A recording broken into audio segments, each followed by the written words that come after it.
Uma ótima tarde a todos. Hoje é quinta-feira, 2 de julho. Começa agora a segunda edição do Agricultura BR do dia de hoje, que você acompanha pelas parabólicas, acompanha pela Claro TV em todo o Brasil, no Paraguai e no Brasil pela Neo TV, Facebook no mundo todo, YouTube também, e no Mato Grosso do Sul, sinal aberto pela TV Imaculada Conceição, linkada aqui conosco no Agricultura BR.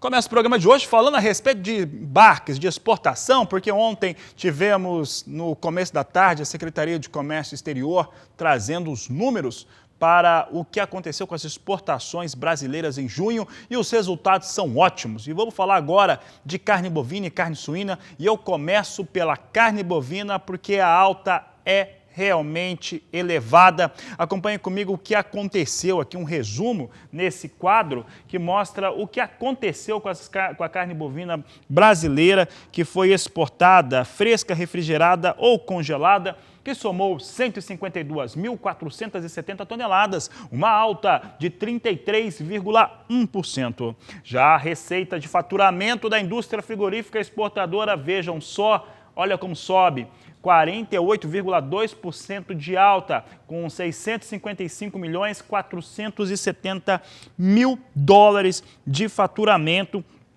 alta de quase 49% para aquilo que foi faturado. A diferença de preço entre relação à tonelada da carne bovina exportada ficou aí em quase $500 entre o que aconteceu no mesmo período do ano passado e agora. Mas essa alta aí de 33,1% no volume, 48,2% para a receita, mostra claramente que a carne bovina brasileira exportada tem um preço muito maior. Agora imagine esse número aí que está lançado na tela, $655.470.000, multiplica por 5, não precisa nem ser 5,30, 5,40, multiplica só por 5 que você vai entender como é que foi o faturamento da indústria frigorífica exportadora durante o mês passado.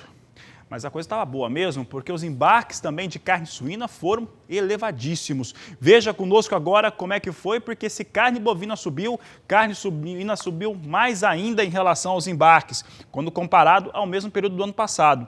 O volume chegou a 87 mil toneladas, alta de 53,9%. Uma receita que aumenta 44,7%, chegando a $187.800.000. São os números que eu trago aqui, não precisa nem comentar. Olha como subiu a carne suína também em relação aos embarques, mas esses são os números que a gente traz aqui em relação ao que aconteceu com as exportações de carne bovina e carne suína. Carne de frango teve uma ligeira queda, mas foi bem pequena mesmo, mas o que a gente queria mostrar mesmo era a carne bovina e também a carne suína, porque elas são as mais debatidas, as mais compradas pela China, por isso que a gente trouxe ela com mais destaque para você. E perguntamos para o professor Marcos Fava Neves a respeito das ações da China. Tenho falado com ele, né? A gente tem acompanhado na Agricultura BR, mas a verdade é que nós estamos tendo a China tentando buscar algum argumento, é capaz de ter até aí um segundo coronavírus, né? Vai saber, mas para tentar segurar preço de algumas coisas, não só de alimentos, evidentemente, mas uma relação comercial um pouco mais complexa. Mas no caso das carnes, tem se utilizado o argumento do Covid para tentar trazer alguma pressão. Isso não está adiantando muito. Ontem, na edição do meio-dia, eu já falava que a arroba da carne bovina em São Paulo, boi China, chegou a R$ 225 ontem. Ontem nós tivemos esses valores registrados com alguma frequência, não foi um pico, mas sim, era uma frequência nos negócios de ontem, de acordo com o GPB da Tagro, você teve esses valores no dia dessa última quarta-feira, nesse 1º de julho, mas mais do que isso, China também busca outras situações ainda em relação a tentar buscar um valor mais baixo. Eu perguntava para o João Pedro Couto Dias se era viável a China voltar a comprar volumes maiores de carne por Hong Kong. Hong Kong tem uma característica diferente, compra de carne de dianteiro, mas tentar com isso fazer com que fugisse um pouco do chamado padrão boi China. É o que você vai acompanhar agora com o professor Marcos Fava Neves. Essa questão da importação de carnes pela China é algo que vem sendo uma grata surpresa para a agricultura, para a pecuária, para o nosso agro nesse primeiro semestre. Eu espero que continue no segundo semestre. Tem fatos que devem contribuir para isso, como mudança de hábitos de consumo na China, a própria questão da proibição de consumo de carnes exóticas, uma propensão, quem sabe, dos chineses se darem mais um presente na área alimentar depois dessa situação toda de confinamento que foi passado, de isolamento, enfim. Você tem coisas de consumo que podem ser relevantes para aumentar as importações a partir do Brasil, não só para a China, mas como outros países asiáticos. O nosso medo principal é uma segunda onda de infecção pelo vírus que possa levar outra vez à retração da atividade econômica e não ter essa perspectiva de abertura que nós estamos apostando hoje. Então tem que monitorar muito de perto. Esse final de semana a China teve outro lockdown regional em virtude de contaminação. Enfim, tem que observar isso aí muito de perto, mas a nossa torcida e expectativa para esse segundo semestre que se inicia é muito boa para as nossas carnes.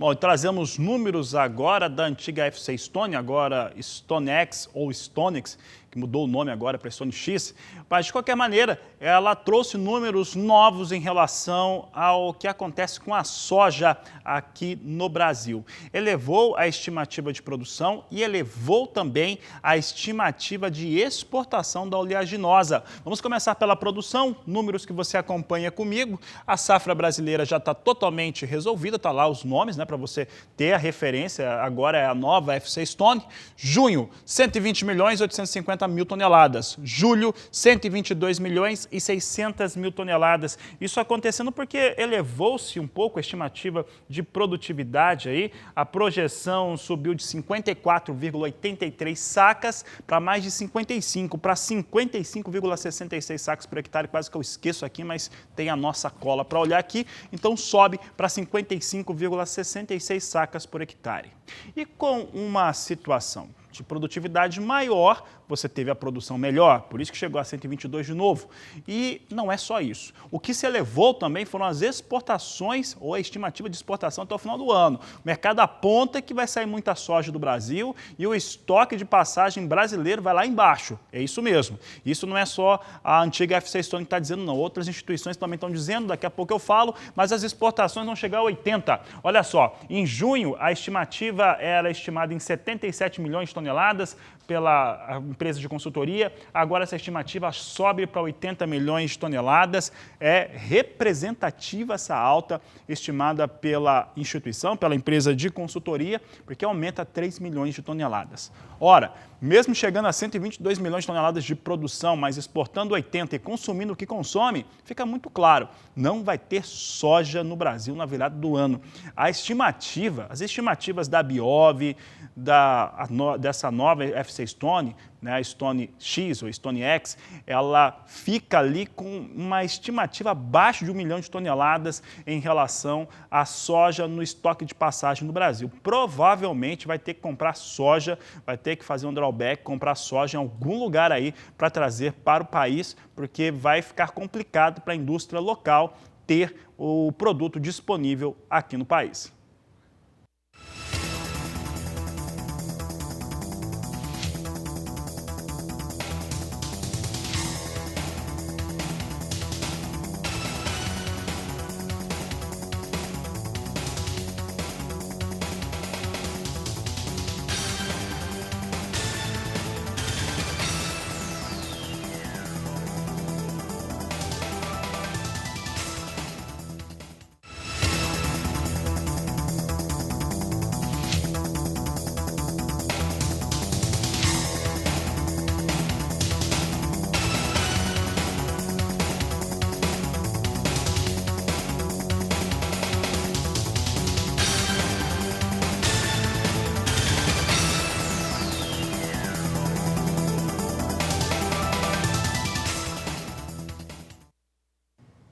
Tivemos 2 dias de altas importantes para a soja na Bolsa de Chicago e que fez com que os valores de negociação no mais curto prazo na Bolsa norte-americana chegasse ou se aproximasse ficou muito perto mesmo de $9 por bushel. Veja comigo como é que vem os negócios agora, depois de 2 dias de altas importantes. Hoje, nós temos soja ali andando na estabilidade, não está acontecendo nada, né? Tá vindo, aí você vê um sinal negativo, mas o fato é que está na estabilidade. Temos julho a $8,92 mais 2 o bushel, agosto $8,91 por bushel, setembro $8,90 mais 4 e novembro, que ontem quase chegou a $9, $8,98 por bushel, são as posições de mais curto prazo negociada com soja na Bolsa de Chicago agora.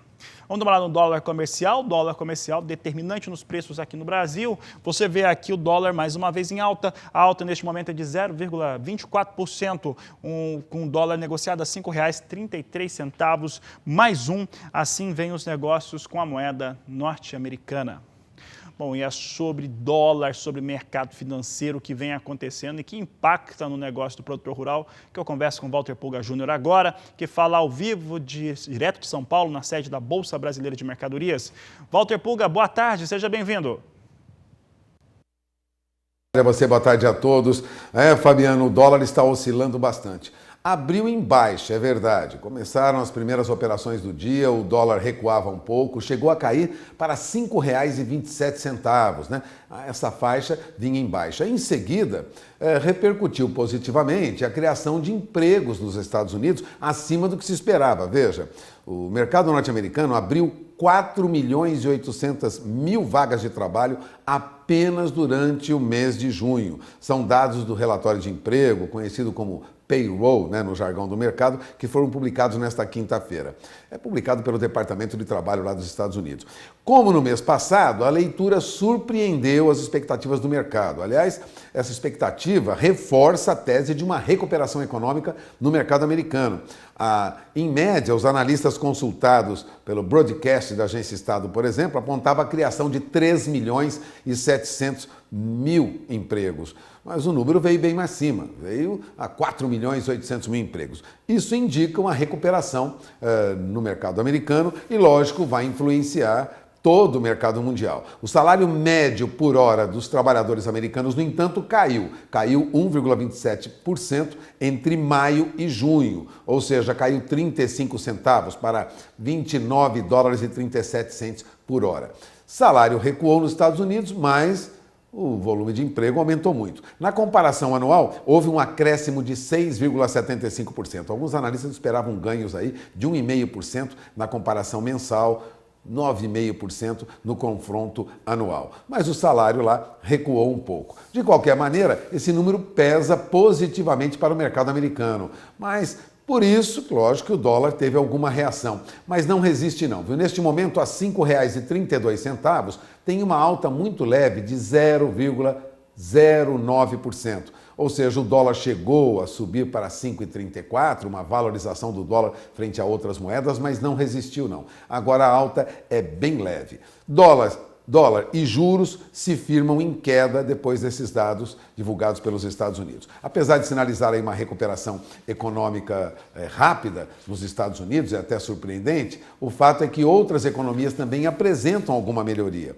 Agora, no Brasil, também a produção industrial se mostrou surpreendente, viu, Fabiano? Mostrou avanço de 7% entre abril e maio, acima do que foi projetado pelos mercados em geral, que esperavam aí uma melhoria para a indústria brasileira na produção industrial de 6,3%. Ora, subiu para 7%, já é um número positivo, né? Com o resultado, parte daquela curva de juros, né? Custo do dinheiro se mantém ancorada, né? E exibe aí uma ligeira alta, ou seja, se a recuperação vem rápida, lógico, taxa de juros acaba subindo também. Agora, a Selic deve ser mantida aí na faixa de 2,25%. Diante desses dados positivos sobre emprego nos Estados Unidos, lá nós tivemos os principais índices americanos em alta, viu? Índice Dow Jones, que mede aí negociações com papéis de indústrias americanas, né? Sobe mais de 1,5%. O Standard & Poor's 500, que seleciona aí empresas, 500 maiores empresas americanas, subiu também 1,18% agora há pouco. O índice de tecnologia Nasdaq lá nos Estados Unidos subia 1,14%. E lógico, isso vai influenciar positivamente a nossa bolsa também. A nossa bolsa agora tem alta de 0,76%. Opera aos 96.936 pontos, mas não foi o melhor momento do dia, não. Mesmo em alta agora de 0,76%, a nossa bolsa ainda sobe pouco, porque chegou a bater hoje quase 98 mil pontos. Nós tivemos em alguns momentos 97.860 pontos na nossa bolsa, ou seja, tivemos alta mais acentuada no início da manhã. Agora, a alta é menor. Entre os papéis mais negociados, como sempre, né? Petrobras, que tem alta de 1,61%, Banco Itaú tem alta agora de 13,14%, há papéis também em alta de outras empresas, né?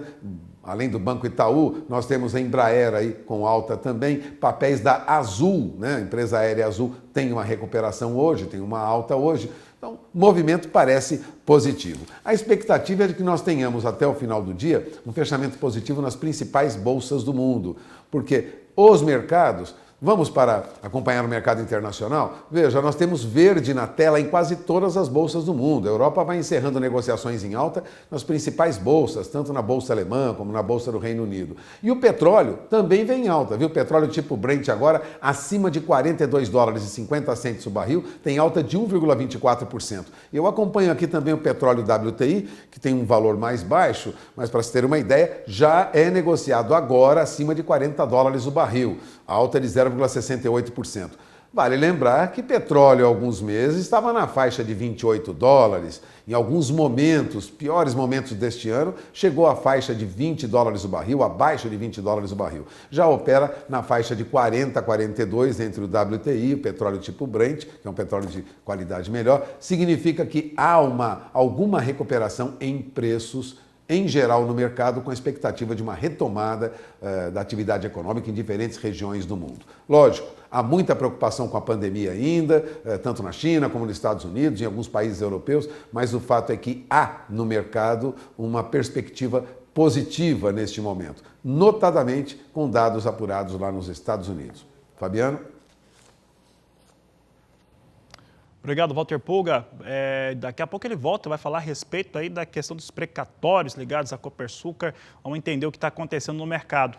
Mas eu sigo aqui falando a respeito de temas que são ligados diretamente a mercado, principalmente a dólar, e que trazem aí um negócio importante para o sojicultor brasileiro. Olha só que nós temos Porto de Paranaguá hoje mais alto valor do que nós tínhamos durante a semana. Até ontem nós trazíamos valores para entrega em julho, pelo jeito não tem mais. Você vê aqui a soja com entrega em setembro a R$ 116,00 a saca de 60 quilos em Paranaguá. Porto de Santos com R$ 115,00, paga R$ 115,00 a soja entregue em setembro, neste 2 de julho, é o que a Agricultura BR traz para você. E vai trazer para você daqui a pouco como é que está a colheita do milho em todo o Brasil, de acordo com a Datagro. Vamos falar também de exportações da Secretaria de Comércio Exterior. E apesar de todo mundo falar que o volume é baixo, é mais baixo que o ano passado, você vai entender por que é mais baixo, é simplesmente porque não tem milho no país mesmo. Nós vamos para o intervalo comercial e voltamos já. E a Datagro traz agora, no Agricultura BR, informações a respeito de como que anda a colheita do milho, agora a segunda safra, no centro-sul do Brasil, que é onde se cultiva. Os números que nós vamos apresentar a partir desse momento são com a colheita até o último dia 26 de junho. Observe o que vem acontecendo na comparação. Nós temos aqui a colheita... Aqui a gente trouxe, vou pedir para o pessoal voltar, nós estamos falando de colheita, o pessoal escreveu Paraná lá, o nível da questão técnica do Paraná, mas não é isso. Nós estamos trazendo agora a situação de colheita de milho no estado, no Centro-Sul inteiro, que vai chegando neste momento a 17,8%. Acho que o pessoal conseguiu arrumar, agora acharam o gráfico certo, é isso aí. Colheita do milho segunda safra. Da Tagro mostra que a média dos últimos 5 anos é de 13,8%. Ano passado, 31,9%.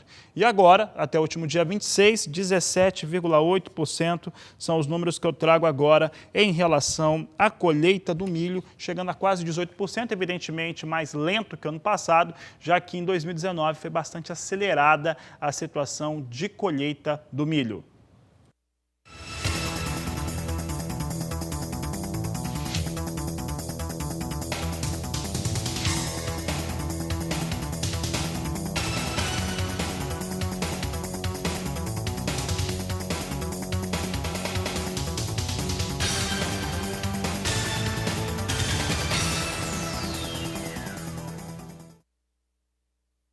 E o volume de milho exportado pelas tradings que operam no Brasil no mês passado foi 70,8% inferior a junho de 2019. Mas calma lá, não é que o negócio é ruim, e sim porque não tem milho mesmo à disposição no Brasil. Isso tem conseguido dar essa manutenção nos valores que são praticados pela saca de milho aqui no país. E o segundo semestre deve ter registros mês a mês inferiores mesmo ao que aconteceu ao último ano, já que a disputa, ou o milho disponível, ele não é tão suficiente assim para atender a demanda interna e também externa.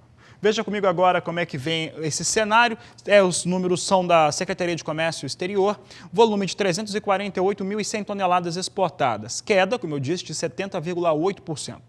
A receita é de 57 milhões e 700 mil dólares, uma receita pequena, até porque vem com um volume bem mais baixo, queda de 72,1% no faturamento das tradings. O preço da tonelada exportada pelas tradings que operam no Brasil é de 165 dólares e 70 centes, é o que o Agricultura BR mostra para você agora, junho de 2020, trazendo esses valores aqui para você em relação ao milho.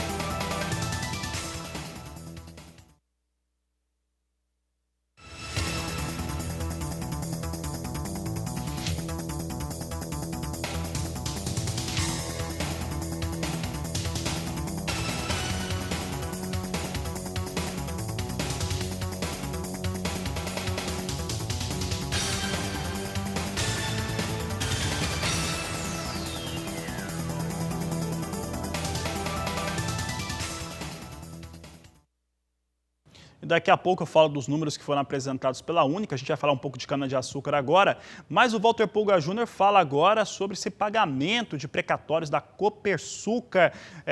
Walter Pulga, o que aconteceu? Olha, a União depositou esta semana, muitos não perceberam, mas a União pagou 3 bilhões de reais, Fabiano, em precatórios a Copersucar. Vamos lembrar, né? A Copersucar, aquela cooperativa que representou diferentes usinas, num processo contra a União, já aberto lá nas décadas de 80 e 90, quando ocorria aquela pressão sobre os preços do açúcar, tabelamento, A União depositou na conta do juízo da 7ª Vara da Justiça Federal de Brasília 2 parcelas de precatórios referente àquelas ações da Cooperativa de Produtores de Cana-de-Açúcar, Açúcar e Álcool do Estado de São Paulo, a famosa Copersucar, É um processo contra a política de preços que o governo implementou nos anos, vou repetir, 80 e 90. Do total, cerca de 1 bilhão de reais se refere à 3ª parcela do primeiro precatório expedido, que vai ser pago aí até 2024. Os outros 2 bilhões fazem parte da 2ª parcela do segundo precatório, que será pago até 2025. Agora, isso deve beneficiar, Fabiano, cerca de 70 usinas que devem receber esses repasses, de acordo com uma fonte ouvida pelo jornal Valor Econômico. Estima-se que a maior parte das usinas beneficiadas até já realizou alguma negociação com esses direitos de crédito a receber. É o caso, por exemplo, da usina Furlan, que neste ano firmou um contrato com o fundo Capital para a cessão de 80 milhões de reais em direitos creditórios que seriam referentes a esses direitos que ela teria para receber, né? Usina Furlan, então, negociou os papéis, mas quem comprou esses papéis vai receber agora a sua parte. Outro grupo muito importante que teve negócios e deve receber recursos agora é o Grupo Virgolino de Oliveira, que passou por muitas dificuldades. A companhia havia dado em garantia seus créditos do Instituto de Açúcar e Álcool ao fundo Amerra, que agora reivindica, em nome de Virgolino Oliveira, o recebimento desse dinheiro. Outro grupo que utilizou os créditos como garantia de operações financeiras foi o Grupo Zilor, através da açucareira Quatá, né? No ano passado, essa companhia cedeu, né, a título de alienação fiduciária, os seus créditos numa emissão de debêntures de 560 milhões de reais num empréstimo que envolvia aí cerca de 600 milhões, também segundo informações do Diário Oficial de São Paulo. Então são recursos que a União repassa agora, depois de processos ganhos, né, na justiça, e que agora devem retornar a quem de direito. Vou repetir, cerca de 70 usinas de açúcar serão beneficiadas por esses recursos que o Estado, que a União paga agora para a Copersucar. Fabiano, é uma boa notícia, né? Algum dinheiro entrando para as usinas que têm tido momentos muito difíceis nos últimos anos. É com você.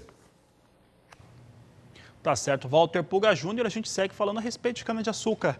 Vamos trazer agora o primeiro relatório Canazum, que é feito não só pela Única, mas pelo CTC e também outras instituições, mostrando como é que vem a colheita da cana. Acompanhe conosco agora como é que ficaram os números. Nós temos aqui os dados desse relatório Canazum da região centro-sul do Brasil, feito pela Única, pelo Centro de Tecnologia Canavieira, o Sistema Tempo Campo ligado à Exalc e o Laboratório de Análise de Dados em Agronegócios e Bioenergia. Veja os números que a gente apresenta, porque a operacionalização de colheita avançou 12,3% frente ao ciclo passado. Isso fez com que o clima mais seco desse essa velocidade à moagem de cana e até maio deste ano apresentando um crescimento de 11% na moagem.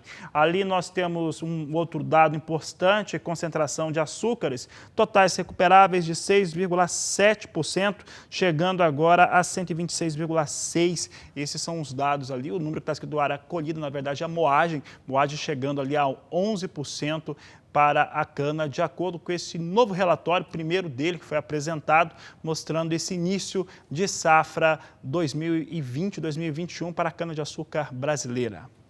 A seguir falamos de café, vamos saber como é que foram as exportações, teve uma redução, se acompanha também os valores em Nova York, mercado físico brasileiro. Eu vou para o intervalo e volto já. Destacamos agora os números para as exportações de café aqui do Brasil durante o mês de junho. Você acompanha comigo agora como é que ficaram os dados divulgados na tarde desta quarta-feira. Você tem aqui comigo os números que mostram, evidentemente, uma queda em relação a tanto receita quanto volume. A receita total foi de 324.580.000 dólares, queda de 13,12%.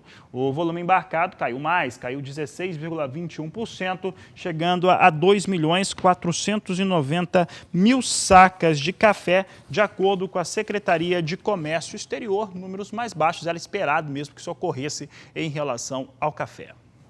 Falando de café, vamos dar uma olhada como é que vem o mercado futuro, é a plataforma Ice Futures para negociação de café arábica em Nova York. Temos aqui café hoje no mais curto prazo em alta, porque essa posição vai migrar. As demais vêm com recuo. Posição de julho vem a $1,03 mais 5 a libra peso. Setembro, $1,02 mais 80. Dezembro, $1,05 mais 55. E a posição de março de 2021, $1,07 mais 60 por libra peso. São os negócios que destacamos agora com café arábica em Nova York.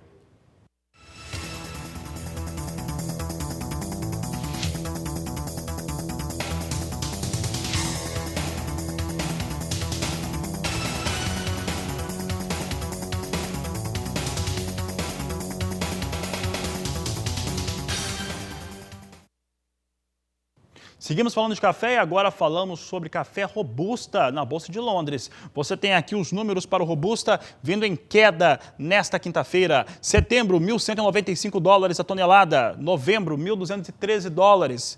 Janeiro, $1.229 a tonelada. E março de 2021, $1.250 por tonelada. São os negócios com café Robusta.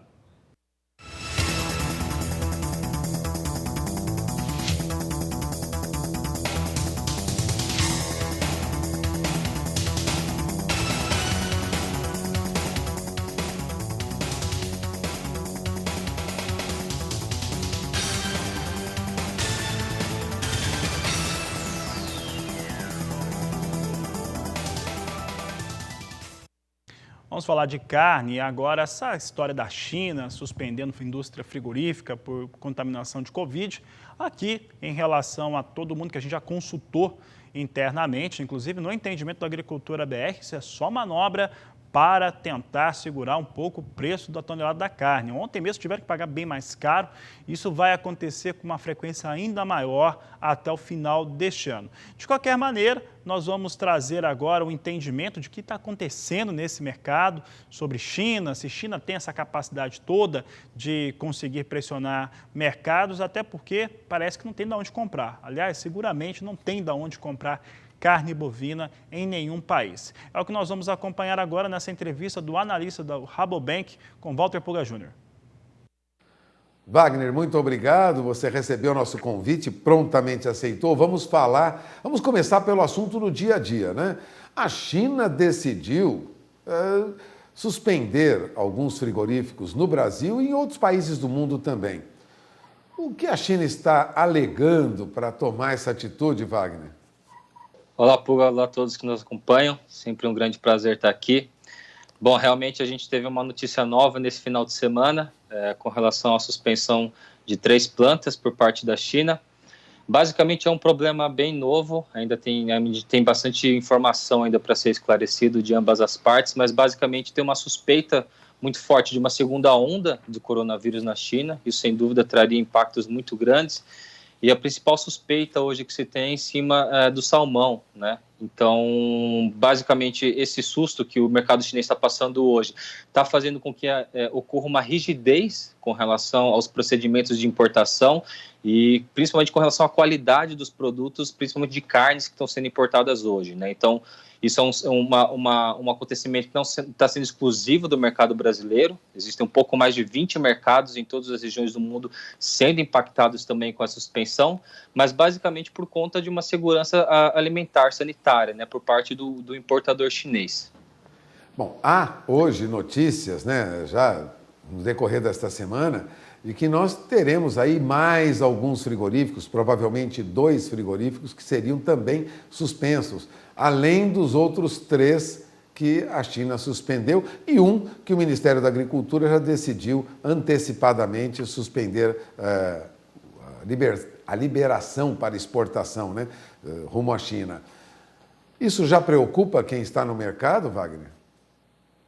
Bom, o Brasil ele foi uma das últimas regiões do mundo a receber, né, o coronavírus, a receber os impactos do coronavírus e ter o vírus aqui no nosso mercado. Então, é esperado que os olhos, né, do mundo olhem para cá hoje. O risco realmente existe, porque a gente ainda está num processo ainda de elevação de novos casos no Brasil, a gente ainda não conseguiu chegar nos picos, por mais que eu acho que a gente já deva estar chegando próximo desse período, a gente ainda não alcançou. Então, esse cenário de aumento de novos casos, sem dúvida, pode acabar impactando em novas suspensões. Vale lembrar que a gente, se for considerar as 3 proteínas, hoje a gente tem um pouco mais de 100 plantas habilitadas para exportar para a China. Então, até o momento, é um número realmente pouco significativo, né? Basicamente porque as medidas que estão sendo tomadas, principalmente com relação aos frigoríficos bovinos, né, a gente vê que eles já estão se reorganizando para destinar os abates para plantas mais próximas, sem trazer grandes prejuízos com relação à produção. Então, resumindo, existe um risco de novas plantas, sem dúvidas, porém, por conta de toda, né, essa questão das diferenças da estrutura produtiva aqui do Brasil, principalmente olhando para os Estados Unidos, que foi um grande player bastante impactado na produção, eu acredito que a gente deva não atingir patamares muito fortes de impacto, pelo menos nesse curto prazo. Bom, mas o Rabobank tem um estudo mundial sobre consumo de carne, exportação e importação. O último estudo do Rabobank aponta um mercado favorável para a proteína animal, não? Exato. Quando a gente olha aqui para o Brasil, em comparação com os outros players exportadores, né, importantes, a gente está realmente num cenário positivo com relação à capacidade de oferta, principalmente, né? Então a gente vê aqui no nosso mercado o mercado doméstico bastante fragilizado, né, com uma redução considerável no consumo, e isso tem abrido oportunidades também para exportação, né, vindo que a gente está com uma taxa de desvalorização cambial forte também desde o começo do ano. Então hoje, quando a gente fala em proteína animal do Brasil, a gente tem uma das mais baratas do mundo, né? Então vale lembrar que com relação a bovinos, a Austrália está com uma previsão de redução de produção esse ano na casa dos 13%, basicamente por conta dos problemas climáticos do ano passado, né? Eles tiveram um abate forçado muito forte, isso impactou no rebanho, uma redução aí a patamares de 20 anos atrás.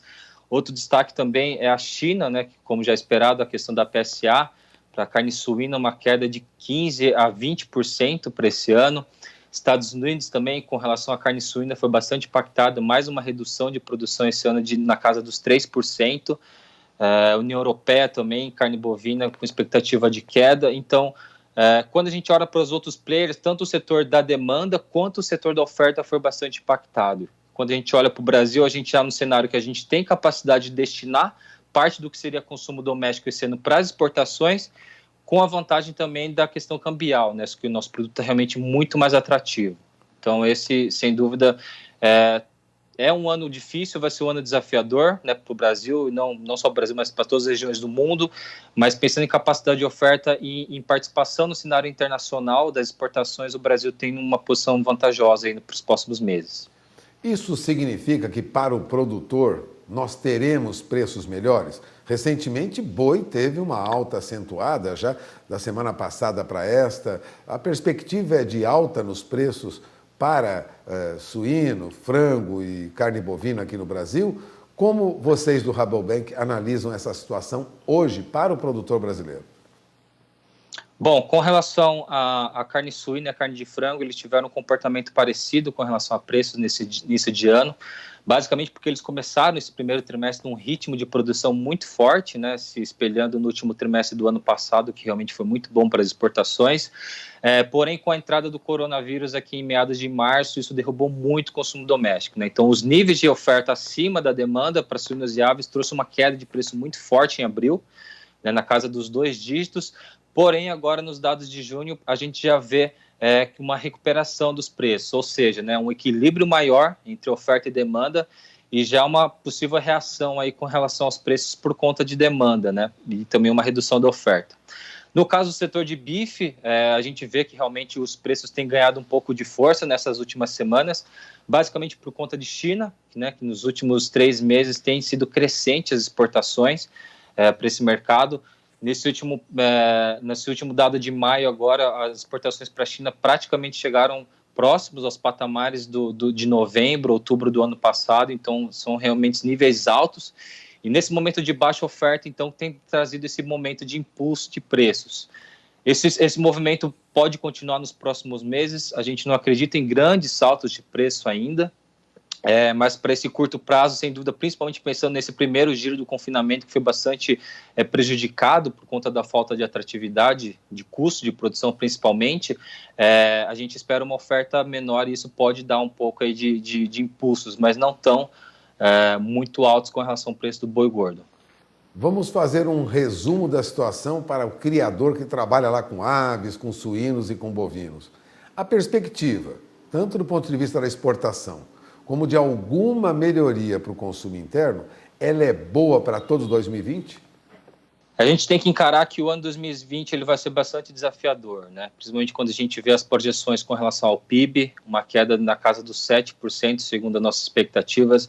Então, inevitavelmente, quando a gente fala de consumo de proteína animal, principalmente de carne bovina, ele deve ser impactado negativamente. Então, a gente deve ter uma redução de consumo esse ano.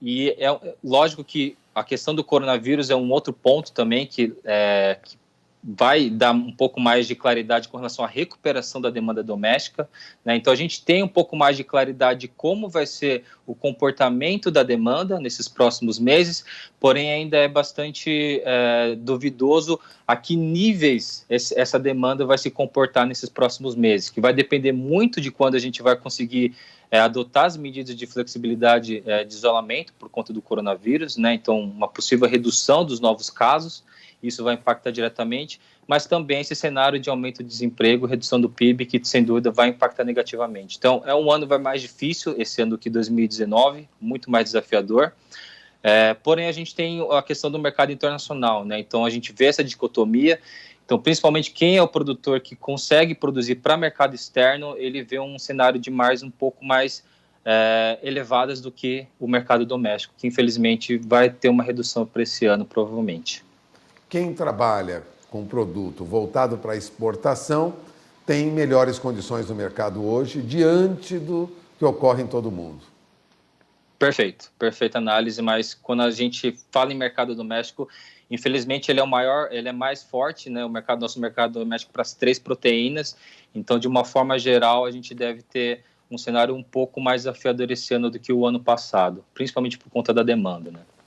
Wagner, uma última pergunta, né? O que é importante ressaltar para o criador, para quem trabalha com proteína animal hoje, nesse quadro que nós estamos vendo? O que você diria para esse produtor? Bom, eu acho que em momentos quando a gente vê uma tendência de estreitamento de margens, é extremamente importante para a atividade, é uma coisa que eu sempre repito, a questão do custo de produção, né? A gente ter uma eficiência com relação ao custo de produção, ter um controle bem detalhado com relação aos custos de produção, porque sem isso a gente não consegue fazer uma avaliação da nossa saúde financeira da atividade e muito menos fazer projeções, né? Que isso, a questão do planejamento tem sido fundamental, né? E no cenário de mercado cada vez mais competitivo, isso sem dúvida é um ponto muito importante, né? Vale lembrar que a relação de lucro que a gente tem de margem nada mais é do que uma relação entre custo e receita, né? Você pode ter um aumento de margem com uma redução de custo sem aumento de preço, por exemplo, né? Então, essa relação é bastante importante e ter esse contato, esse cuidado por parte do produtor, acredito que é muito importante pensando nesse cenário competitivo aí, que vai ser cada vez mais competitivo nos próximos anos. Bom, você acaba de ouvir o Wagner Yanagisawa, ele é analista do mercado de proteína animal do Rabobank Brasil. Agradeço a participação do Wagner conosco, lembrando que agora de olho no custo de produção. Vamos saber agora de uma tecnologia que tem desenvolvido novas variedades de feijão com alto potencial produtivo. É o que nós vamos acompanhar agora na reportagem de Mauro Andrade. Recentemente, nós tivemos a fusão da Extensão Rural e do IAPAR, onde foi criado o Instituto de Desenvolvimento Rural do Paraná. Eu estou aqui para conversar com José dos Santos Neto, ele é pesquisador da área de feijão. O Paraná é o maior produtor nacional de feijão. Em média, nós correspondemos aí a 20% da produção do Brasil. É uma cultura no estado que tem grande importância social e econômica, porque ela é praticada, cultivado o feijão, principalmente por agricultores familiares, e distribuído em boa parte do estado. Concentra principalmente na região centro-sul, na regional ali de Ponta Grossa, mas é uma cultura que é muito importante para a fixação do agricultor, para esse agricultor se manter no campo. A nossa média de produtividade ela é maior do que a média nacional, só que ainda, tanto a média nacional quanto a média do estado, ela é muito abaixo do potencial de produtivo. A média do Paraná agora gira em torno de 1.500 quilos por hectare. E nós temos cultivares disponíveis no mercado, cultivares do IDR Paraná, que tem potencial de produção, de produtividade de quase 5.000 quilos por hectare. A pesquisa disponibiliza ao produtor sementes certificadas com grande potencial produtivo, porém a média nacional não atinge nem metade deste potencial, demonstrando que com tecnologia e semente adequada, o produtor tem espaço para dobrar a sua produtividade. A escolha da cultivar é um momento importante para o agricultor. Ele precisa pensar quais são os problemas que eu tenho na minha propriedade, quais são as características da minha região, e aí escolher aquela cultivar que vai se adaptar melhor, que vai conseguir trazer melhor rentabilidade. O IDR Paraná, nós temos várias cultivares. O programa de melhoramento do Iapar ao longo de quase 40 anos lançou 38 cultivares.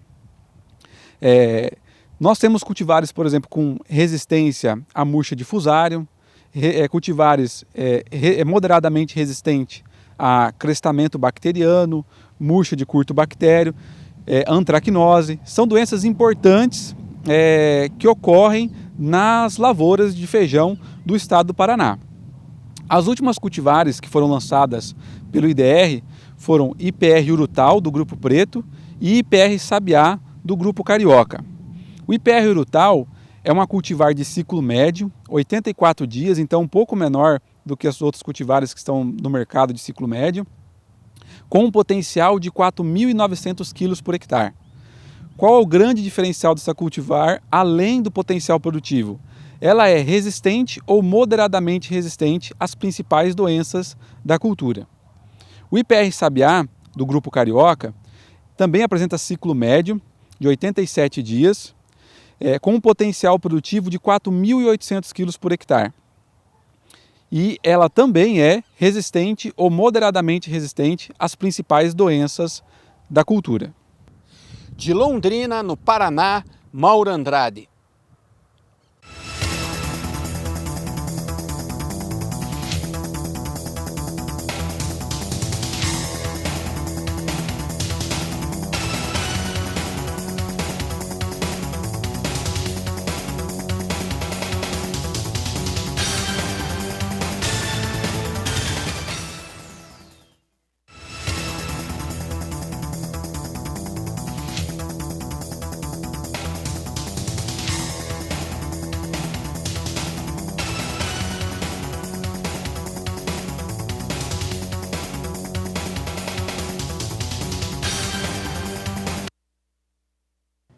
E houve recuo na produção de girassol no estado do Mato Grosso, que segue sendo o maior produtor. É o que você vai acompanhar na reportagem de Valdir Pacheco.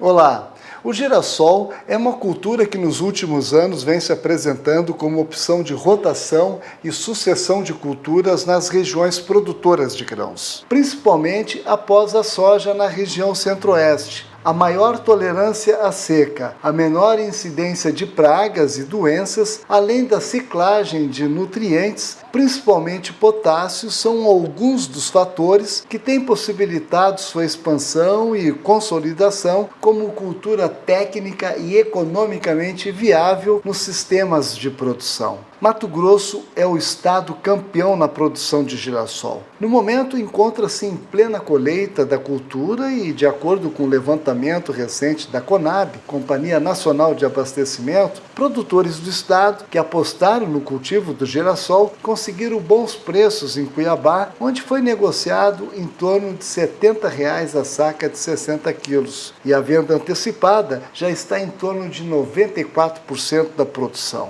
A companhia aponta uma queda na produção mato-grossense. No mês de maio, a Conab previu uma redução de 33,7% da área plantada com oleaginosa, passando para 25,2 mil hectares, se comparados aos 38 mil hectares da safra passada. É evidente que essa redução se deve ao fato da cultura estar perdendo espaço devido à competição com outras culturas de segunda safra no estado, como milho e algodão, que apresentam maiores rentabilidades. Ainda assim, o estado deve seguir como o maior produtor da cultura. Goiás aparece em segundo, com a previsão de produzir 31,4 mil toneladas. São 15,8% a menos se comparado à safra passada. De Sinop, Mato Grosso, Valdir Pacheco. Você vai ver agora que a Embrapa Floresta está desenvolvendo novas tecnologias, um desenvolvimento genético para a chamada araucária ou pinheiro do Paraná. É o que nós vamos agora acompanhar na reportagem de Mauro Andrade. A araucária é uma árvore de crescimento lento que pode atingir até 50 metros de altura.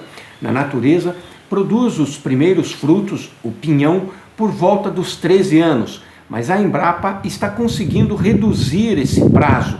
São os chamados pomares de pinheiro precoce, que produzem os frutos por volta do 7º ano. Eu conversei com Ivar Wendling, ele é engenheiro florestal e pesquisador da Embrapa Floresta, sobre a importância da produção de árvores precoces de araucária. A araucária angustifolia, ou simplesmente araucária, é uma espécie que sempre teve uma grande importância econômica e ambiental para o Brasil. Econômica principalmente pela questão da madeira, que desde a década de 1920 até os anos 2000 teve uma grande exploração. Atualmente, a questão da madeira ainda tem uma grande importância e, segundo o levantamento do IBAMA, é uma das espécies nativas onde mais ocorre venda de madeira de forma legal. Atualmente, nós temos visto uma crescente demanda pela produção de pinhão. O pinhão está começando a ter uma grande importância econômica, o consumo está aumentando, em vista das suas características nutricionais excepcionais. Ele não possui glúten, tem alto teor de fibras alimentares, proteínas, carboidratos.